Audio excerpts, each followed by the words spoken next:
안녕하세요. 세계 음식 문화 여행 우영민입니다. 오늘은 아시아의 식생활 문화에 관련해서 이제 이야기를 해보도록 할 건데요. 가장 첫 번째가 이제 동북아시아를 이제 얘기를 해보도록 할게요. 우리나라가 또 동북아시아에 포함이 되어 있고, 그리고 우리나라와 비슷한 식생활을 갖고 있는 일본이나 중국, 대만, 이 나라들이 이제 포함이 되어 있다라고 보시면 돼요. 그래서 농경지와 산, 바다로 이루어진 자연 환경을 가지고 있고, 식생활에서 쌀을 주식으로 하고 있다라는 거 공통점이고요. 그다음에 채소, 해산물, 콩이나 콩 발효식품을 많이 사용한다는 것도 공통점이 있을 수 있을 것 같습니다. 자, 그러면 이 동북아시아 지역에 속해 있다 해도 나라마다 또 독특한 자연 환경이 있을 거고요. 그리고 그에 따른 음식의 재료도 다 각각이 다를 거고, 그리고 사회적인 영향, 종교적인 영향, 이런 것들이 이제 각각이 다 다르기 때문에 아마 그들만의 음식 문화를 이제 만들어내고 있다라는 거, 그거를 오늘 이제 말씀을 드리려고 합니다. 그래서 우리가 세계의 맛의 중심지라고 하면 당연히 이제 동양, 즉 아시아라고 얘기를 많이 했었고요. 지금처럼 뭐 이렇게 음식이나 이런 것들을 굉장히 잘 선보이게끔 이제 만들어진 그것들이 이제 지금 그 동양이기도 하고, 그리고 어떻게 보면 서양 요리의 그 근원이라고도 이제 얘기를 많이 합니다. 그래서 아시아하고 신대륙의 사이에서 이제 거기서 이제 그 조미료라든지 향신료라든지 이런 새로운 이제 채소 이런 것들이 이제 왔다라고 얘기를 할 수 있을 것 같아요. 그래서 이런 부분들을 좀 살펴보도록 할 거고요.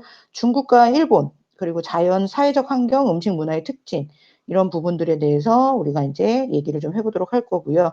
그리고 거기에 이제 명절 음식이나 그리고 대표하는 음식, 그리고 각각의 나라마다 식사 예절법, 이런 것들에 대해서 좀 알아보려고 합니다. 가장 첫 번째는 이제 중국이에요.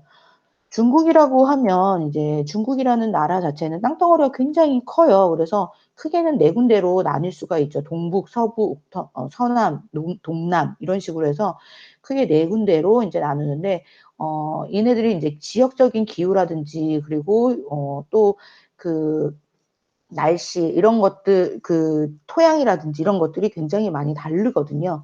그래서 뭐 우리가 이제 매우 덥거나 이 습한 이런 데 같은 경우는 조금 더 이제 맵고 짜고 이런 것들을 좀 많이 먹기도 하고요. 그리고 따뜻하고 춥고 건조하고 뭐 이러면은 좀 더 담백한 이런 음식들이나 이런 것들을 또 먹기도 한다라고 보시면 될 것 같아요. 그래서 중국이라고 하는 데에는 이제 동아시아에 위치하고 있고요. 그다음에 대륙의 중국 인구는 세계 인구의 4분의 1을 차지한다라고 얘기를 하는데 지금 여기는 12억 명이라고 나와 있어요, 책에는. 근데 지금 12억 명 훌쩍 넘었습니다. 12억 명은 옛날 얘기고요. 지금 2021년도에는 14억 4,421만 6,102명. 그러니까 세계 1위예요. 세계 1위를 자랑하고 있는 나라입니다. 그러니까 인구수가 그만큼 많은 나라이죠. 그래서 그 뒤를 이루고 있는 게 인도.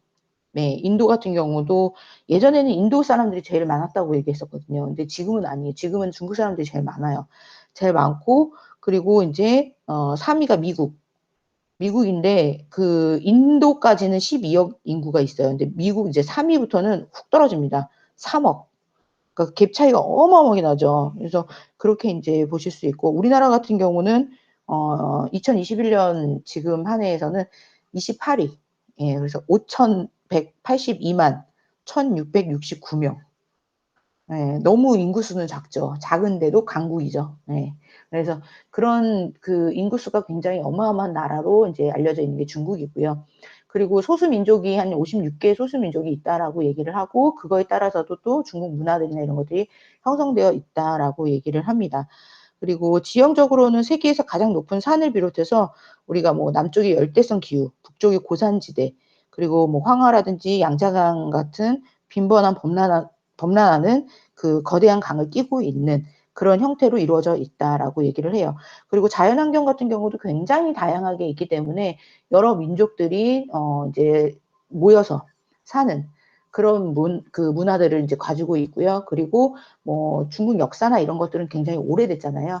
그래서 그런 중국의 역사가 이제 지금의 식문화로 형성이 되어 있다라고 얘기를 드릴 수 있을 것 같아요.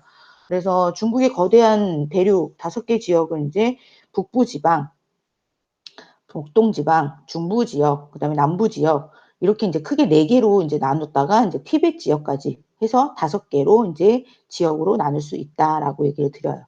그래서 중국의 음식 문화라고 하는 거 양소 용산 문화 시대 이때는 인제 신석기 문화라고 보시면 돼요. 우리나라도 음식 문화 그때 배웠었잖아요.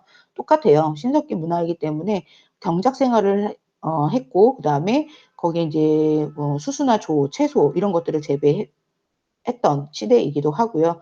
그리고 이제 벼농사를 짓기도 하고 이때 뭐 가축으로는 개나 돼지, 소, 양 이런 것들을 사육했다. 그리고 말이나 사슴이나 들소나 코뿔소를 사냥해서 먹기도 했다. 인제 얘기를 드릴 수 있어요. 은시대라고 하는 거는 인제 농경지가 이제 농경을 인제 집단적으로 인제 하는 그런 시대라고 보시면 돼요. 그래서 수수하고 쌀 이런 것들이 가장 많이 재배가 되는 그런 시기이기도 하고요.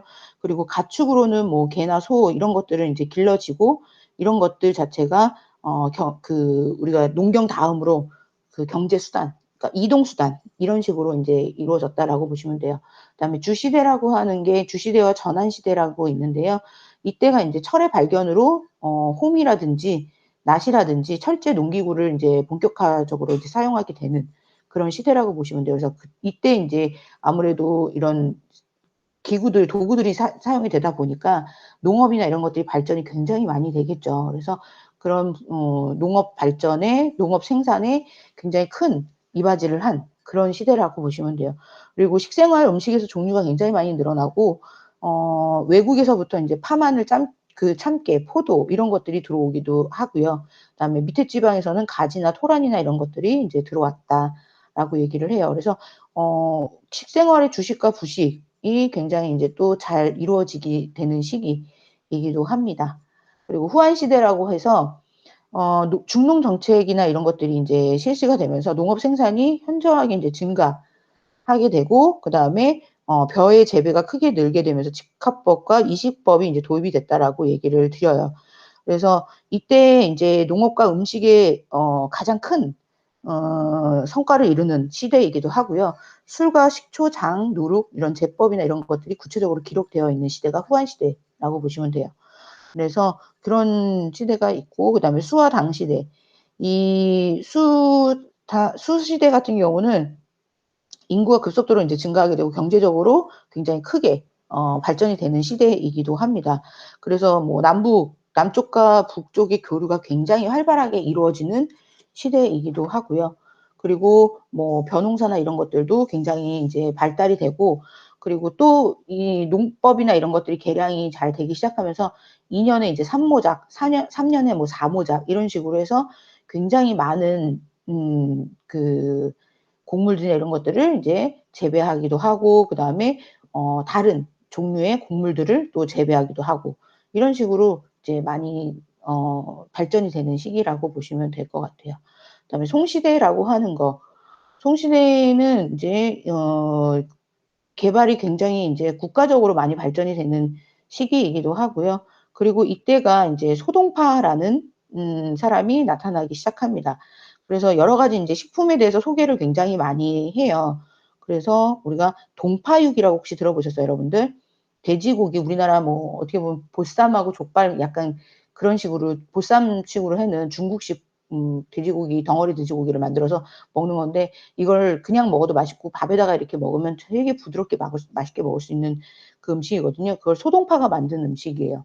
그래서 여러 가지 이제 굉장히 많은 것들 채소나 어패류나 뭐 이런 그 조수류나 이런 것들을 소개를 한 사람 중에 이거든요. 그래서 음식의 세계를 완전하게 인제 바꿔 버리는 네 그런 시대이고 그때 당시에 인제 소동파라는 사람이 나타나서 이제 많이 이제 알려지게 되는 그런 시대이기도 합니다. 그다음 명과 청시대라고 하는 거는 이제 우리가 인제 이때 명시대 때는 뭐 고구마나 감자, 고구마 이런 것들 외래 작물들이 인제 들어오기 시작해서 그걸로 인제 먹기도 하고요. 그리고 또 청시대 같은 경우는 북쪽에서는 좁쌀이나 수수 이런 잡곡 이런 것들이 거의 주식으로 이루어졌다라고 얘기를 많이 합니다. 그래서 이런 중국의 음식 문화도 한 번쯤은 이렇게 살펴보시는 것도 되게 좋을 것 같고요. 그다음에 중국 음식의 특징 중국인들은 일상생활에서 조화나 균형을 이루는 게 굉장히 중요하다라고 얘기를 해요. 그게 인제 가치 체계를 지니고 있다라고 얘기를 하는데 이것도 음식에다가 갓 그 활용을 하는데도 굉장히 큰 의미가 있다라고 생각을 할 정도로 그 오행 철학이나 아니면 음양 철학이나 이런 것들도 굉장히 중요하게 여기는 나라이기도 합니다. 그래서 음식의 이런 맛이라든지 향이라든지 그다음에 이런 뭐라 그럴까요? 오미, 오향 이런 부분들도 많이 구별을 하기도 하고 서로 간에 이제 조화를 적절하게 이루게끔 음식을 인제 조리하는 그런 것들을 굉장히 중요하게 여겼고 그다음에 인제 우리가 음양 철학이라고 하는 양과 음의 철학을 음식에 적용을 시키는 거죠. 그래서 음식이라는 말은 식이라는 말을 그러니까 음 그 음이라는 양 그다음에 식이라는 이런 것들을 인제 조합을 시켜서 "음식이다."라고 인제 얘기를 하는 거거든요. 그래서 그거를 인제 만들어 낸 게 이기도 하고요. 그래서 주식이 되는 밥이 이제 양이고 반찬이 음이라는 거죠. 그래서 우리나라처럼 주부식이 이렇게 철저하게 있는 것처럼 중국 같은 경우도 주부식을 이렇게 철저하게 만들어 놓은 음양 철학으로 인제 만들어 놓은 여자 남자가 음양이잖아요. 그러니까 그렇게 해서 같이 인제 뭐라 그럴까요? 음 적용을 시켜 놓는 거죠. 예. 그래서 그런 음양 철학, 오행 철학 이런 것들을 굉장히 중요하게 여기는 나라 중에 하나죠. 그래서 서로 간에 인제 조화를 적절하게 이루게끔 만들어 주는 거. 그것도 인제 하나의 '음식에 대한 철학이다.'라고 얘기를 드릴 수 있을 것 같아요. 그래서 이런 부분들이 있고요. 그다음에 재료의 다양성. 중국은 옛말에도 그런 말이 있어요. "책상다리 빼고 다 먹는다." 예. 그게 나쁜 뜻이 아니라 중국 사람들은 어떤 재료를 가지고 와도 모든 재료를 다 조리를 다 할 줄 알고 그다음에 그거에 대한 요리나 이런 것들이 되게 무궁무진하게 있다라는 거. 되게 대단한 나라이기도 하죠. 그래서 중국 같은 경우는 음식의 종류뿐만 아니라 이 사용되는 재료 요리법이나 이런 것들이 굉장히 다양하게 나타나고 있다라는 거. 그래서 음식에 사용되는 재료 종류만 하더라도 식용 가능한 모든 동식물들이 다 그 재료의 대상이 된다라는 거. 그래서 그 대상이 될 수 있다라는 것 중에 인제 하나의 가장 큰 특징 중인 건 뭐냐면 기름을 좀 많이 사용한다라는 거. 네. 그게 저는 가장 큰 특징이 아닐까라는 생각을 해요. 그래서 어떤 재료를 가지고 와도 모든 재료가 다 음식이 되고 조리가 된다라는 게 그래서 대단한 거죠. 근데 반면에 조리 기구나 이런 것들은 또 간단해요. 그리고 사용도 용이하고 지금 여러분들이 보고 계시는 사진에 있는 것들이 그 웍이라는 조리 기구거든요. 그래서 저도 인제 조리를 할 때 중식을 할 때 이 웍을 사용해서 인제 이 안에서 인제 모든 요리들이 다 만들어지는 거죠. 그래서 오히려 그 웍과 그다음에 우리가 인제 갖고 있는 국자 그다음에 칼 어 뒤지개 이 정도만 있으면 거의 중국 요리는 다 만들어진다고 해도 과언 아니에요. 많은 요리들이 이 웍 하나로 다 이루어진다라는 거. 그래서 조리법에 있어서 반드시 불이나 뜨거운 물 사용해서 익혀 먹는 이른바 숙식을 기본으로 한다는 게 가장 큰 특징 중에 하나고요. 익혀서 먹는 거예요. 익혀서 먹는 게 가장 큰 문화성이고 그다음에 중국은 예전부터 인제 차 문화나 이런 것들이 발달되어 있고 그래서 어떤 음식을 먹더라도 차를 마시게 되면 그걸로 인해서 소독이라든지 뭐 이런 것들이 다 되고 하기 때문에 훨씬 더 좋죠. 그래서 그런 부분들 다양한 조리법을 발전시키는데 이 조리 기구나 이런 것들이 굉장히 큰 역할을 할 수밖에 없었다라고 얘기를 드려요. 그래서 숙식 위주의 식습관이라고 아까도 제가 막 말씀드렸잖아요. 다양한 요리 종류에 비해서 조리 기구는 굉장히 적고 사용법도 비교적 굉장히 간단한 게 특징 중에 하나라고 보시면 돼요. 그래서 불이나 뜨거운 물 사용하는 거. 그래서 기본적으로 숙식을 한다라는 거. 그리고 날로 먹는 생식 기준은 중국 민족들마다의 또 인제 차이가 있다라고 얘기를 많이 하다 보니까 거의 대부분이 다 "숙식을 해서 먹는다. 익혀서 먹는다."라는 게 인제 거의 중국에 계신 부분들의 식생활의 습관이고요. 그리고 음식 습관까지는 지금까지도 인제 이어져 내려오고 있다라고 해도 과언은 아니죠. 그래서 곡식이든 채식이든 아니면 육식이든 생식 그런 것들이 모든 것들이 다 익혀서 먹는, 예, 그래서 그 물도 끓여서 먹잖아요. 마시는 물까지도 인제 끓여서 먹는 습관들. 그래서 차 문화가 계속적으로 발전이 되고 차 문화가 지금까지도 인제 계속 이어져 내려오고 있다라고 해도 과언은 아니죠. 그래서 그런 부분들이 계속 익혀서 먹고 끓여서 먹는 부분들이 있기 때문에 차 문화가 발달한 게 이해가 되고 지금까지도 이어져 내려오는 것 같아요. 이런 부분들. 크게 인제 숙식의 습관화 같은 경우는 인제 중국의 요리법 자체를 다양하게 만드는 데 크게 기여를 했다고 해도 과언은 아니죠. 튀기는 거, 볶는 거, 지지는 거, 굽는 거, 찌는 거, 그다음에 훈제하는 거. 베이징 덕 같은 경우도 훈제해서 먹는 그런 스타일이잖아요. 그래서 훈제 같은 경우는 조리법들도 굉장히 많이 발달이 될 수밖에 없었다. 그리고 저는 인제 제가 생각하기에는 기름을 좀 적절하게 많이 잘 사용하기 때문에 그런 부분들이 또 '조리법의 다양성을 또 나타내지 않았나.'라는 생각을 해요. 그래서 중국 음식 같은 경우는 기름을 합리적으로 사용하는 것이 가장 큰 특징 중에 하나고요. 단시간에 볶아내거나 아니면은 식재료 본래의 맛을 가장 잘 살아있고 조리 중에 영양소 손실이 가장 적은 게 중식 스타일이거든요. 왜냐하면은 뜨거운 불에 뜨거운 열기를 이용해서 뜨거운 기름을 이용하기 때문에 그 자체에 있는 재료나 이런 것들이 고대로 맛을 느낄 수 있게끔 너무 장시간 조리를 안 하기 때문에, 예, 그래서 그런 부분들이 중국 요리를 좀 탄생시키고 그다음에 다양하게 먹을 수 있는 그런 것들이 좀 유지가 되지 않았나. 기름을 많이 사용함으로써 느끼하게 느껴지는 것을 또 방지하기 위해서 녹말이나 전분 소스를 인제 자주 사용을 하죠.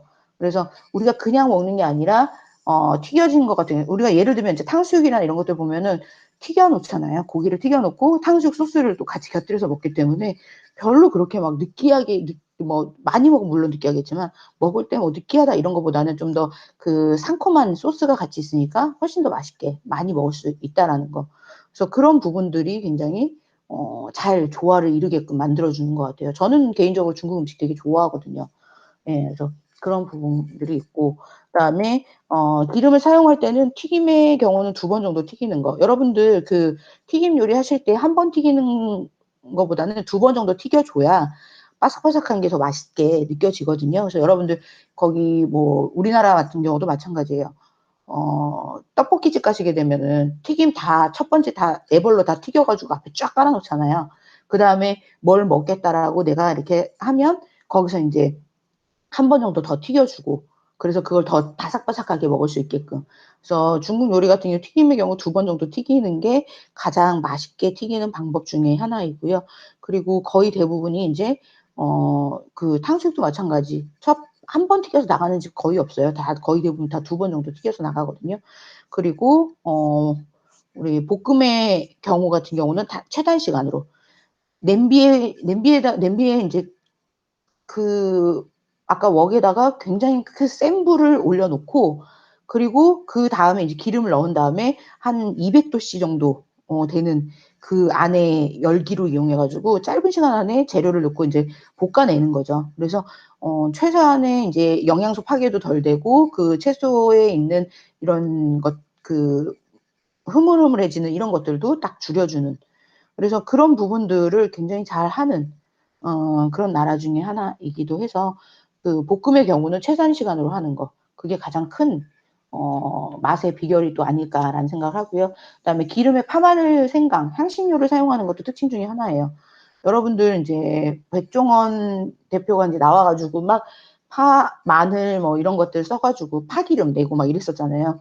그게 원래는 요리하는 사람들만의, 그리고 중식하는 사람들만의 인제 마늘, 파 이런 것들을 채 썰거나 아니면 해 가지고 같이 인제 향신 기름을 먼저 빼주거든요. 그다음에 인제 재료를 넣고 볶아 주는데, 그거를 인제 방송에서 나와 가지고 하면서 거의 일상생활에 모든 사람들이 다 파기름을 내고 그러면서 인제 음식을 만들어내는 그런 어 사태가 일어났죠. 예, 그래서 그런 향신료나 이런 것들을 많이 사용하는 게 중국 음식의 또 가장 대표적인 부분이고요. 이 향신료를 사용함으로써 고기를 볶을 때에도 훨씬 고기의 잡내나 누린내를 좀 잡아주는 역할들도 하고요. 그래서 그런 것들이 굉장히 큰 효과를 거둘 수 있는 부분이기도 하고, 재료의 수분을 또 제거하기 위해서 바오의 방법을 쓴다라고 얘기를 하는데, 조리 한 과정으로 이제 바오라는 중국 요리의 특유 방법이 있어요. 가열한 기름 속에 재료를 얼른 넣었다 빼는 거. 그게 이제 바오인데, 재료가 가진 이제 여분의 수분을 증발시켜서 제거하는 그런 과정이라고 보시면 돼요. 그래서 이 표면에 있는 기름을 처리하기 때문에 조리 과정에서 볶거나 삶거나 하여도 재료 속에 수분이 그대로 이제 있고, 그리고 전분으로 농도를 이제 맞추는 거. 그런 것들이 이제 중국 그 조리하는 조리 방법 중에 하나라고 보시면 되고, 그다음에 재료를 변질시키기 위해서 이제 기름을 쓴다라고 얘기를 하는데, 이것도 마찬가지예요. 어떤 재료의 질이나 형태나 이런 것들을 변화시키기 위한 방법이라고 얘기를 드릴 수 있고요. 그다음에 우리가 이제 돼지 껍질이나 이런 것들도 기름 속에 넣어 가지고 우리가 이제 뚜껑을 닫아 버리면 물과 기름의 냄비 속에 일종의 폭발 상태가 일어난다. 그래서 이게 어떻게 보면은 여러분들 그 백종원 대표가 만두 구울 때, 교자만두 구울 때 혹시 보셨어요? 녹말물 입혀 가지고 그 구울 때 중간에 물 싹 넣고 뚜껑 닫는 거? 물과 기름이 만나면 더 바삭해져요. 예. 이거는 이제 일본 스타일의 튀김도 마찬가지예요. 우리나라는 튀김을 할 때 튀김 반죽이나 이런 것들을 굉장히 많이 섞어 가지고 튀김옷을 입혀서 튀기잖아요. 그러면은 그냥 바로 튀길 때는 바삭하고 맛있는데 시간이 지나면 굉장히 눅눅해지거든요. 근데 일본의 튀김 방식은 그 튀김 가루에다가 거기다가 물을 넣는데, 물을 그냥 넣는 게 아니라 얼음물을 넣어요. 얼음 동동 띄우고 얼음물 넣고 많이 섞지 않아요. 많이 섞지 않고 그 상태에서 차가운 상태, 완전히 제일 차가운 상태에서 반죽물을 입혀서 튀김에 들어가면 기름의 온도도 높잖아요. 제일 차가운 상태에서 기름으로 들어가기 때문에 훨씬 더 얘네들이 바삭바삭하고, 그래서 우리나라 튀김보다는 여러분들이 이제 일본식 튀김을 먹게 되면 굉장히 바삭하다고 느낄 거예요. 그 차이가 있거든요. 그래서 중국도 마찬가지. 그렇게 해서 이제 튀겨내는 그런 것들이 이제 또 있을 수 있고요. 그런 방법들이 있고요. 그다음에 조미료로 기름을 이제 많이 사용한다라는 거. 그래서 참기름이나 닭기름, 그다음에 뭐 이런 조미료 준비 과정에서 이제 나오는 그런 그 기름들을 이제 사용을 하죠. 그래서 중국 특유의 맛을 좀 많이 내기도 하기도 하고요. 그리고 라드라고 해서, 여러분들 라드 아세요? 라드라고 해서 돼지 기름이거든요. 돼지에서 나오는 기름, 그거를 또 사용을 해요. 그럼 되게 맛있어요. 지금 여러분들 그 짜장면 먹을 때는 라드를 안 써요. 예전에는 저 어릴 때는 다 그 짜장면을 다 라드로 해가지고 만들어서, 돼지 기름으로 만들어서 엄청 꼬셨어요. 그래서 딱 먹고 나면 한 하루 이틀 지나고 나면 또 짜장면이 땡길 정도로 엄청 꼬시고, 그렇게 그런 기름들이나 이런 것들을 사용할 줄 아는 나라, 맛있는 부분들을 사용할 줄 아는 나라, 그런 나라라고 보시면 될 것 같아요. 그리고 이제 녹말 이용이 많다라고 얘기를 하는데, 중국 요리의 특징 중에 하나가 이제 녹말을 사용한다라는 거.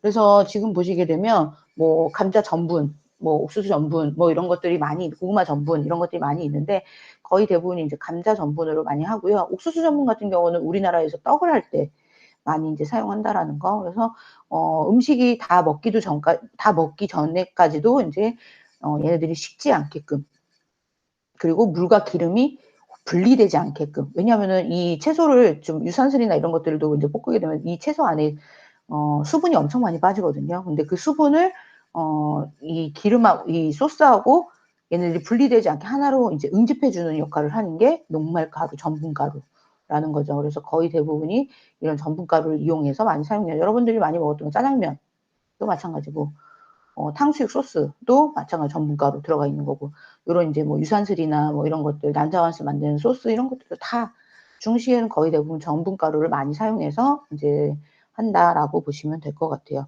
그래서 이 얼마만큼 잘 활용을 하느냐가 그 음식에 또 좌우하죠. 그래서 그 음식이 빨리 식지 않게 한다라는 장점도 있기 때문에 녹말이나 이런 것들도 많이 사용하는 경우들이 있고요.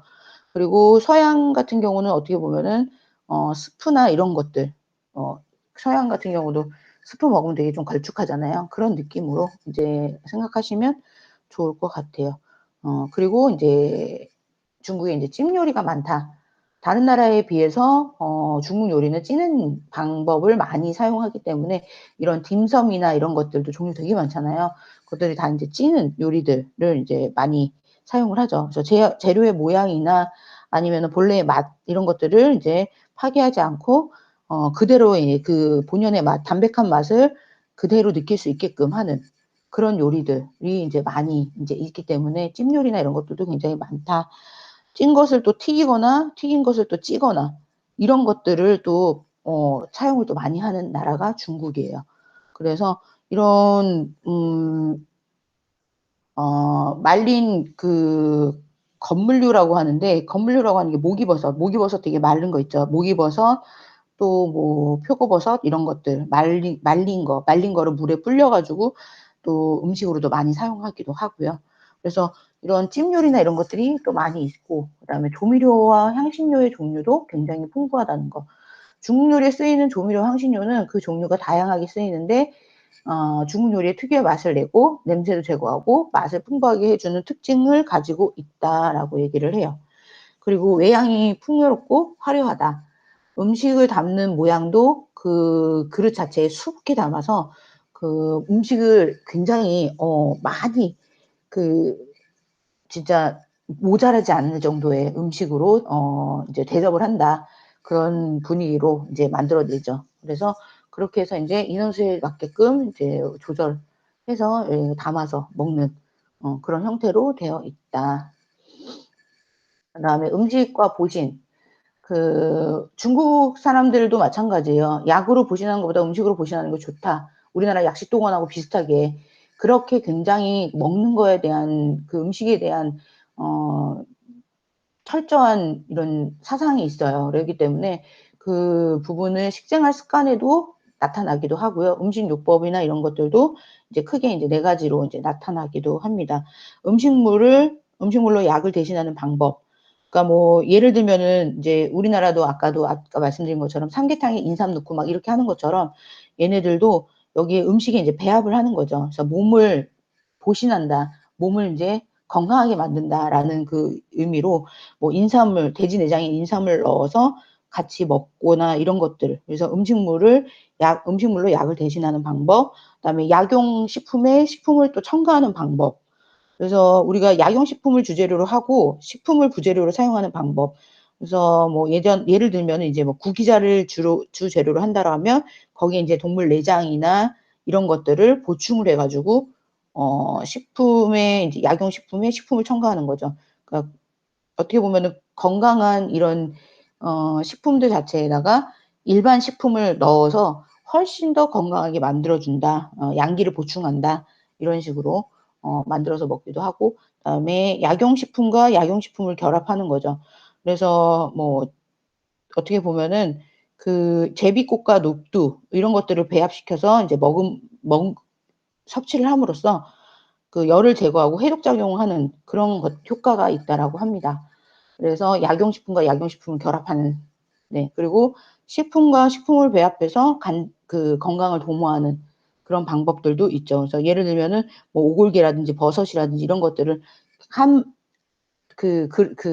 우리 그릇 아니 식기에다가 넣고서는 끓인 다음에 그거를 인제 먹고 건강을 하게끔 만들어 주는 그런 부분들. 그다음에 음식과 조화의 균형. 그래서 중국인들은 식생활 문화에서 조화와 균형을 굉장히 중요하게 여긴다라고 아까도 말씀드렸잖아요. 그래서 그 조화와 균형을 굉장히 중요한 관념으로 인제 얘기를 인제 합니다. 그래서 조리할 때 그 음식 재료를 사용하는 그런 것과 그다음에 음식에 대한 이제 보신관념 이런 것들도 굉장히 중요하게 여기고, 또 한 가지 인제 음식의 균형적인 섭취 이거를 통해서 건강을 굉장히 인제 챙기려고 하는 그런 부분들이 있죠. 그걸 목적으로 하는 나라이기도 해요. 그래서 이런 식보라고 하는 게 인제 건강하게 만드는 거예요. 좋은 음식을 먹어서 내가 원기를 보충한다. 그래서 그 식보를 위해서 중국인들은 가정에서 식생활이나 외식을 막론하고 영양과 맛 균형을 이제 굉장히 많이 강조를 하는 그런 부분들이 있죠. 그래서 식단의 균형을 굉장히 잘 맞춰요. 그래서 육류와 채소류, 어류와 탕 이런 것들이 함께 언제든지 식단에 올라가 있고, 그다음에 영양과 미각 이런 균형 이런 것들을 삼박자를 다 맞추게끔 하는 그 음식의 조화나 음식의 조리법이나 이런 것들이 다 중국 사람들의 또 예전부터 내려오는 그 식습관, 식문화라고 보실 수도 있겠죠. 그리고 이런 조리 과정이나 이런 것들도 굉장히 뚜렷해요.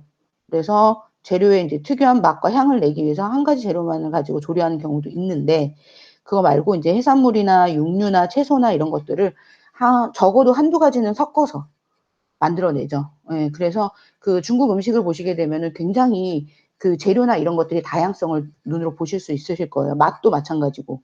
그래서 그런 부분들이 굉장히 좀 건강적인 부분이나 음식에 대한 이런 생각하는 부분이나 이런 것들이 되게 대단하다라고 저는 느낄 수밖에 없을 것 같아요. 그래서 이 우리나라하고의 차이점은 약간 그런 부분이죠. 우리나라는 단일 재료, 단일 식재료 이거를 이용해서 이제 요리를 하는 거. 그러니까 예를 들면 우리나라는 반찬 같은 경우도 뭐 시금치나물, 뭐 도라지나물, 콩나물 뭐 이런 식으로 하나의 반찬을 만들고 찌개도 마찬가지예요. 된장찌개, 김치찌개 이렇게 하나씩 해가지고 단일 체계로 만드는데 중국 같은 경우는 못해도 두 가지는 기본 섞여 있는 거죠. 그래서 아까 말씀드린 것처럼 뭐 육류라든지 해산물이 같이 섞여 있다든지 육류라든지 채소가 같이 섞여 있다든지 아니면은 뭐 해산물과 채소가 같이 섞여 있다든지 그러니까 최소한의 이런 것들이 하나씩은 같이 붙어 있는 그런 형태로 이제 많이들 이제 조리를 하기 때문에 그런 부분들이 조금은 다른 부분이다라고 얘기를 드릴 수 있을 것 같습니다. 자, 여기까지 살펴보도록 하고요.